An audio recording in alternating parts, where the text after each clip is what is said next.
Hello and welcome to the HD Show. I'm Dave Spencer. And I'm Hilary Golston. We have dealt with severe weather before, and it looks like we might have a chance for it again with the threat of storms potentially later tonight. Let's start off with a check of the forecast with Weather Authority and meteorologist Stephanie Mead. What are we in store for, Steph? Yeah, so the potential is there to possibly see an isolated stronger to severe thunderstorm pop. But the good news with this forecast, they have downgraded our severe weather threat a little bit. It's still there, but not completely as heightened as yesterday. And then tomorrow it looks a little bit better behind this cold front. But right now we don't have anything actively falling at the moment. Areas south and west of us picking up on mainly the precip there. And none of that is severe warned, which is good news. We do still have a marginal risk here across pretty much the entire state for that severe thunderstorm to potentially pop. Damaging wind and some flooding rain is mainly those main severe weather modes that we're looking at through the later part of this evening. So here's our Fox Futurecast model. Notice how late it is, 9 this evening. We have those widely scattered showers and thunder showers. Now, not all of this is going to be severe. In fact, most of it's just going to be below that severe weather criteria. There could be an isolated one popping, but as a whole, these are just going to be your garden variety showers. Overnight, we'll see additional lighter sprinkles develop. And then as we head through the day tomorrow, we see a lot of dry time with maybe an isolated shower during the later part of the afternoon, early evening. But as a whole, there's going to be a lot of dry time tomorrow. Low 80s right now. There's some sunshine mixing in from time to time, but a lot of us have seen quite a bit of cloud cover today. And overnight, we're going to hold on to that for a lot of spots. 70s by around the 9-10 o'clock hour. And then our lows tonight, I think, bottom out upper 60s, lower 70s. A lot of us will see that potential for a few showers around. Isolated severe threat, but I do think a lot of us see just your garden variety showers as mentioned before. Now behind that system, we do see our humidity levels fall off. So we do see huge improvements on that front. It feels nice tomorrow, Monday into Tuesday. And then you notice the later part of the week, we start to see those numbers inch right back up again. And alongside with that, we are increasing our heat. Notice this heat dome setting up across parts of the Ohio Valley. And some of that is going to move into southern parts of the state by mid to late next week. And we could be talking 90s, feel like temperatures mid 90s. There could be a few spots maybe in the triple digits, but it is going to get hot once again. With that too, we are increasing our rain chances as well. The extended forecast really doesn't show a whole lot of activity until the later part of the week. Tuesday, Wednesday, Thursday, most will be in the 80s, lower 90s by Thursday, and then it's looking toasty to wrap your work week next week, heading into next weekend with our next chance for a few showers and storms. Hilary and Dave. All right, thank you so much, Stephanie. We are following some developing news tonight out of Shelby Township. Police are investigating a homicide there. Yeah, a lot of questions that still need answers. A woman found dead in an apartment building. Fox 2's Camille and Mary live tonight with the latest. Camille, what's going on? Yeah, well, police were actually here for many hours. I think they left around 5 o'clock today, but this call came in around 6:30, so this morning. So they were here for a long time. I want you to take a look at some video, some active scene from late this afternoon when we arrived. Police trying to figure out exactly how this happened and really, like you said, not giving us a lot of information. As you said, we know that a female was found deceased in an apartment here at the Lakeside Park Apartments in Shelby Township, right off of Hayes. We know that the woman was found inside, but we don't know how she was killed, and we don't know the circumstances leading up to this. We know that one person has been arrested. We don't know who this person is, but police are saying that there's no threat to the public right now.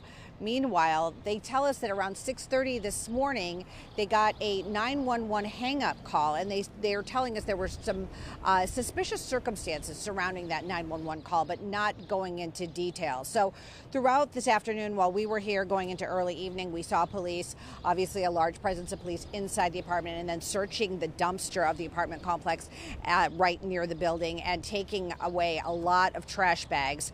Of course, that looking for evidence. But again, they're not telling us how this person was killed. Are they looking for what kind of evidence? Are they looking for a weapon? What exactly is the goal here? But of course, an active investigation.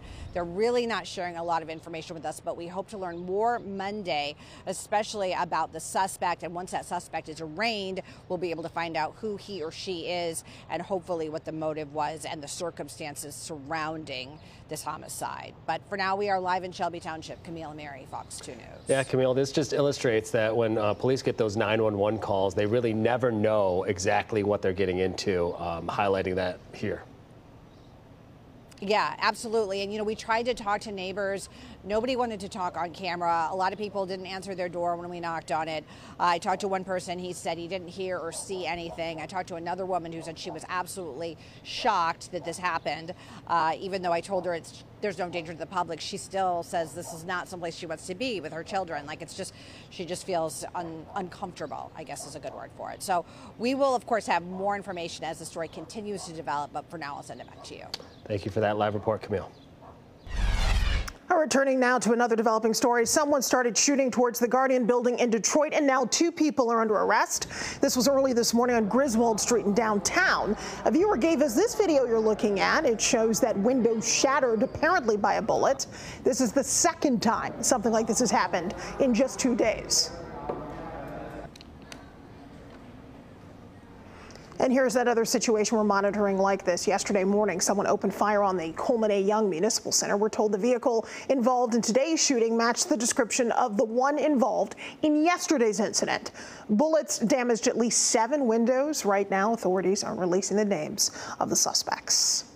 And crews in Madison Heights continue to patch up leaky water mains. This has been a problem for a couple of days now. On Thursday, an equipment malfunction led to a sudden surge of pressure, rupturing mains and sending water everywhere. We're told some of the dozen or so water mains have been repaired.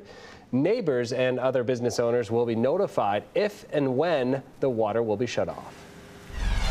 Well, as many of us know, Mayor Mike Duggan is running for governor, and that leaves a wide open race. And so now the race for mayor of Detroit is kicking into high gear. We're a little more than 2 weeks away from primary day. Yeah, and a number of the candidates in Southwest Detroit today taking part in a community forum. Among the issues here, helping the people affected by the heavy floodings from February's massive water main break. We have to hold departments accountable who are not responding to the needs of our residents. And we have to be preventative and ensure that we are prioritizing our dollars into the infrastructure that is needed so that this does never happen again. I do support the idea of getting back to our neighborhood hubs, the community centers, which I'd like to retrofit as our neighborhood city halls so that you have access to language services so that you have a partner in the city. To the primary point of my campaign, which is annexation.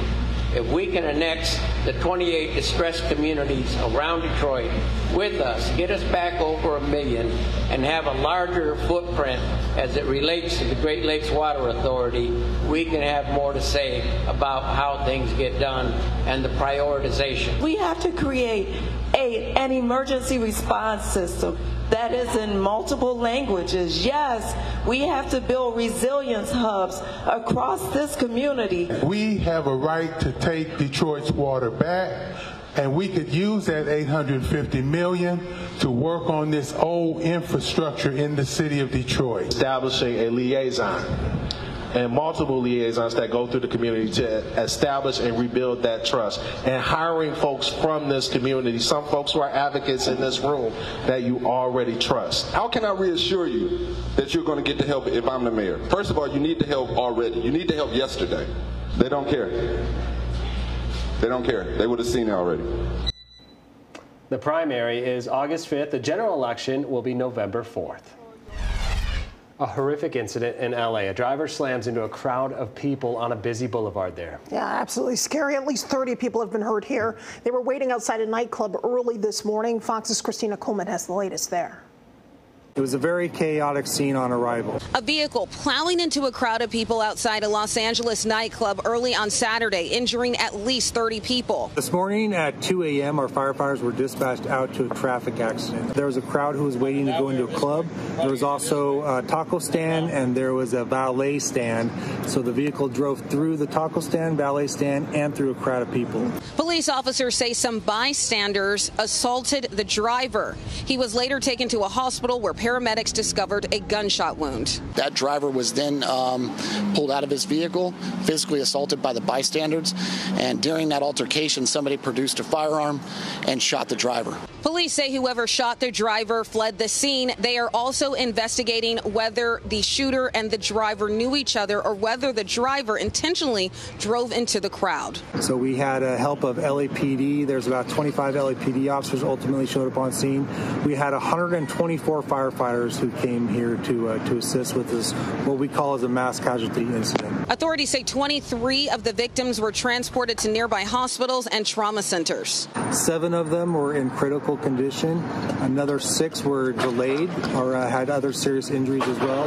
And then 10 were transported with minor injuries. Los Angeles police say the driver was taken into custody. Meantime, an investigation into this incident is underway. Reporting in East Hollywood, Christina Coleman, Fox News. All right, well, around this time of year, it's not unusual for the U.S. Coast Guard to have to jump into action. And we have another reminder about safety of the Great Lakes. Because of that, the Bayfield Station, which is on the shores of Lake Superior in Wisconsin, to the rescue. They got a call last night about a 16-foot boat taking on water. 2 people were in the water, the boat quickly sinking. The Coast Guard rescued the 2 boaters and took them to a waiting ambulance. It's yet another reminder of being prepared for just about anything on the water during the summer months.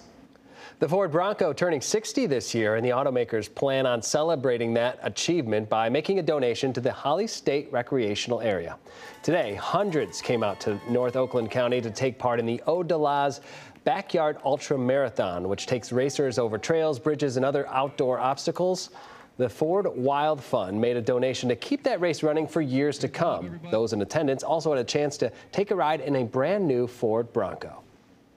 It was phenomenal. The Raptor has more bells and whistles. The control, the power, the acceleration is really great. This is the 5th year of the Bronco Wild Fund. In addition to grants, they also offer scholarships. A portion of each sale of the Bronco goes directly to the Bronco Wild Fund. All right, so let's talk about some cars in Detroit. Some of the vehicles that helped make the Rust Belt shine. Really? They did, yes. Rolled through the Motor City. It's an event featuring drivers and vehicles who weren't riding high, they were riding low. Fox 2's Lauren Edwards explains what that's all about.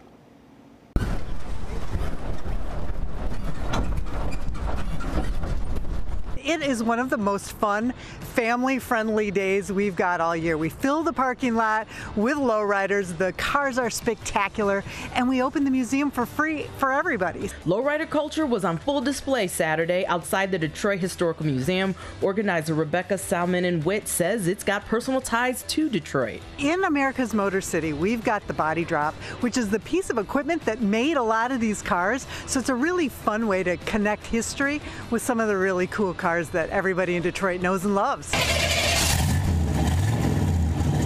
And they came in all shapes and colors, makes and models, going up and down and up and down.